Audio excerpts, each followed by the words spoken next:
Channel. आज मी तुम्हाला शिकवणार आहे रेशो अँड प्रपोर्शन। ओके, गुणोत्तर आणि प्रमाण। ओके बघा, समजा A:B आहे, म्हणजे A:B म्हणजे यालाच आपण काय म्हणतो, गुणोत्तर। म्हणजे A चं गुणोत्तर कशाशी आहे, B शी आहे ना। तर याला आपण वाचताना A:B असं वाचत असतो। ठीक आहे, बघा यालाच आपण A/B घेत असतो। काय घेतो, A/B म्हणजे बघा हा जो चिन्ह आहे याला आपण म्हणतो रेशो, याला काय म्हणतो रेशो। ओके, याला म्हणतो रेशो। ओके, आणि मग प्रपोर्शन कशाला म्हणायचं बघा, समजा A:B:C:D। ओके, याला आपण म्हणतो प्रपोर्शन। हे जे दोन A आहे याला आपण काय म्हणतो, प्रपोर्शन म्हणतो। काय म्हणतो, प्रपोर्शन। ओके, म्हणजे याचा अर्थ होते A:B are in proportion C:D। Okay, म्हणजे याला आपण A/B C/D लिहू शकतो। ओके, मग याला सॉल्व कसं करायचं, तर असं आपण क्रॉस मल्टिप्लिकेशन करत असतो। A:D B:C अशा प्रकारे आपण याला सॉल्व करतो। समजा एखादे एक्झाम्पल घेऊ, समजा 4:2:4 घेतला आपण आर इन प्रपोर्शन। ओके, 4:8। ठीक आहे, याला आपण 2 1 जा 2, 2 2 जा 4, आर इन प्रपोर्शन 4 1 जा 4 आणि 4 2 जा 8। ओके, म्हणजे बघा हे दोन्ही सेम आहे। म्हणजे जेव्हा हे रेशो यांचे सेम असते तेव्हा याचा अर्थ काय होते, हे जे नंबर आहे कशा आहे, आर इन प्रपोर्शन मध्ये आहे। ओके, हे बघितलं आपण बेसिक। आता आपण प्रॉब्लेम बघू। बघा स्टुडंट, आता रेशो अँड प्रपोर्शन यावरचे प्रॉब्लेम कसे सॉल्व करायचे आणि कसे प्रॉब्लेम एक्झाम मध्ये विचारतात बघा। इथे 7:5 आहे, प्रपोर्शन मध्ये x:20 आहे and find the value of x है ना। आपल्याला x ची व्हॅल्यू फाइंड करायची आहे। बघा हा 7:5 आणि इथे काय दिलाय x:20।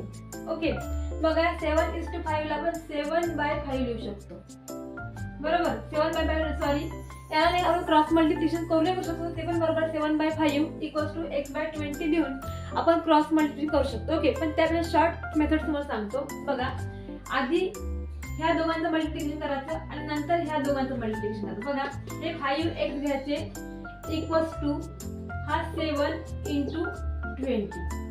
ओके, आता इथे x इक्वल्स टू 7 × 20 हे 5 मल्टिप्लिकेशन मध्ये आहे, इकडे डिवाइड मध्ये जाणार। ओके, आता बघा नंतर x इक्वल्स टू 5 1 जा 5 है ना, आणि 5 4 जा 20 आणि 7 4 काय होणार 28। म्हणजे x इक्वल्स टू काय होणार 28 इज द आन्सर। ओके, आणि आपण क्रॉस मल्टिप्लिकेशन करून जरी करतो म्हटलं तरी आन्सर हेच येणार। ओके, आता बघा नंतर प्रॉब्लेम। इथे 5 क्वेश्चन मार्क दिलाय। ओके, क्वेश्चन मार्क दिलाय आणि नंतर प्रपोर्शन मध्ये 3:5 दिलाय। ओके, बघा क्वेश्चन मार्कच्या ठिकाणी आपण x घेऊया। म्हणजे बघा याचं याचे आन्सर काय 28 आलाय। हा बघा, ठीक आहे। आता बघा इथे काय करायचं, 5 आपण क्वेश्चन मार्कच्या ठिकाणी x घेताय, नंतर प्रपोर्शन मध्ये 3:50। ओके, आता सेम तसंच पहिले या दोघांचं मल्टिप्लिकेशन नंतर या दोघांचं आहे ना। म्हणजे काय होईल 3x = 5 × 15 है ना। नंतर बघा x = 5 × 15 अपॉन म्हणजे 3 1 जा 3 3 5 जा 15 म्हणजे x = काय 5 × 5 25 इज द आन्सर। म्हणजे A option is correct. Okay, बघा अशा प्रकारे आपण टाइप 1 बघितला। आता बघूया टाइप 2 कसं सॉल्व। बघा टाइप 2 असे प्रॉब्लेम आले तर मग कसं सॉल्व करायचं बघा। इथे आपल्याला त्यांनी A:B दिलाय है ना। A:B = काय दिला आपल्याला 3:2 दिला, बरोबर। नंतर त्यांनी B:C = 2:5 दिलाय। म्हणजे याचा अर्थ असा होते पाहिजे की B:2 दिलाय, त्यांनी B:2 दिलाय आणि इथे सुद्धा B:2 दिलाय है ना, सेम संख्या दिलाय है ना। तर डिफरंट दिलं तर कसं करायचं आपण नंतर बघूया। बघा म्हणजे A:B:C = A ची व्हॅल्यू काय होईल बघ 3, B ची व्हॅल्यू 2 सेम दिले दोन्ही ठिकाणी। ठीक आहे, आणि C ची व्हॅल्यू काय होईल रे C ची व्हॅल्यू 5. ओके, मग आपल्याला त्यांनी काय म्हटलं A:B:C इक्वल्स टू व्हॉट, म्हणजे याचे आन्सर काय येईल रे A:B:C इक्वल्स टू काय होणार आपला, इक्वल्स टू होईल 3:2:5. बरोबर. तर त्यांनी काय म्हटलं आपल्याला A:C काय होईल, A:C काय होईल, तर आपला A किती आहे 3 आहे ना, आणि C काय होणार, C काय आपला 5 आहे, म्हणजे 3:5. ओके, आता बघा नेक्स्ट प्रॉब्लेम. इथे त्यांनी काय दिला की A:B आहे ना, A:B इक्वल्स टू 3:2 दिला and B:C इक्वल्स टू 3/3:4 दे है ना.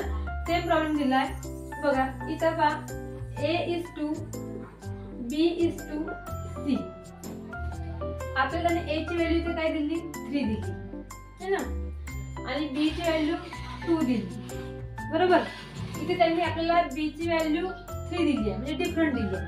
B ची व्हॅल्यू काय दिली आहे 3 दिली आहे. बरोबर. आणि C ची व्हॅल्यू काय दिली आहे 4 दिली आहे. मग अशा वेळेस काय करायचं बघा, अशी जर एखाद्या संख्येची व्हॅल्यू डिफरंट दिली तर मग काय करायचं, इथे 2 आहे, इथे 2 आहे, हेच 2 इथे आहे. ठीक आहे. इथे 3 आहे, मग हेच 3 समोर लिहायचे आणि मग यांचं काय करायचं मल्टिप्लिकेशन करायचं. बघा 4 2 जा 8, 3 2 जा 6 आणि 3 3 जा 9. बरोबर. आता बघा इथे कशाचा भाग जातो का, नाही जात. या दोन संख्येमध्ये 3 जाते, पण 8 मध्ये जातो का, नाही जात. मग अशा वेळेस याचा आन्सर काय हेच आहे. म्हणजे बघा पहिला क्वेश्चन आपला काय आहे A:C इक्वल्स टू काय येईल, आपली A ची काय आहे 9 आहे ना, C ची काय आहे 8 आहे, म्हणजे याचा आन्सर काय येईल 9:8. ओके. सेकंड काय विचारलं त्यांनी, A:B:C चा रेशो काय होईल, मग 9:6:8. Okay, that is the answer. आता बघा स्टुडंट थर्ड टाइप असे प्रॉब्लेम आले तर मग कसं सॉल्व्ह करायचं बघा. इथे आपल्याला A:B is 4/5 दिले. याचा अर्थ असा होते A इक्वल्स टू हा B इंटू 4/5. ओके, याला आपण A/B इक्वल्स टू 4/5 लिहू शकतो. याचाच अर्थ A:B इक्वल्स टू 4:5. ओके.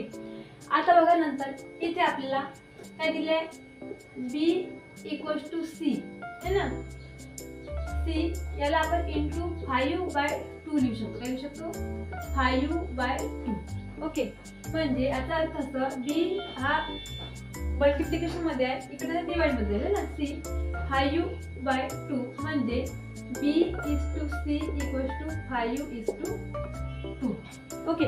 आता बघा सॉल्व कसं करायचं बघा. A:B:C. बरोबर. आता A:B काय दिला आपल्याला 4:5 दिला. बरोबर. नंतर B:C काय दिला आहे 5:2 दिला. ओके. आता बघा इथे 5 आहे म्हणून इथे 5 लिहायचे, इथे 5 आहे म्हणून इथे 5 लिहायचे. ओके. आता याचं करायचं मल्टिप्लिकेशन. 5 2 जा 10. बरोबर. 5 5 जा 25 is to 4 5 जा 20. ओके. या सगळ्यांमध्ये 5 चा भाग जात असतो. ओके. 5 4 जा 20, 5 5 जा 25 है ना, आणि 5 2 जा ते 10. ओके. आपल्याला त्यांनी काय म्हटलं A:C चा काढा. ठीक आहे. म्हणजे बघा मग A:C काय होणार आपला A ची व्हॅल्यू काय आली 4. ओके. आणि C ची काय आली 2, म्हणजे इक्वल्स टू 4:2.